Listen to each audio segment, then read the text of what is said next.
Hello, my name's Daymond and today I'm going to show you how to do some spicy shibori. Spicy because we're going to use spices you can find in your cupboard, and these are really good for dyeing with because you don't need any mordants or any chemicals whatsoever. And I guarantee you that most people will have some turmeric or paprika or curry powder in your cupboard that's perhaps 2-3 years old, and don't throw it away, you can use it for dyeing. Here I've got some examples of the turmeric. So this was cotton fabric cooked up with the turmeric, and you can see the glorious shade of colours that you can get using this technique.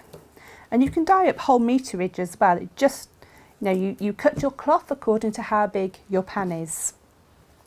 Wonderful different colours of this. Shibori is a technique where you can clamp or you can stitch fabric to get resist.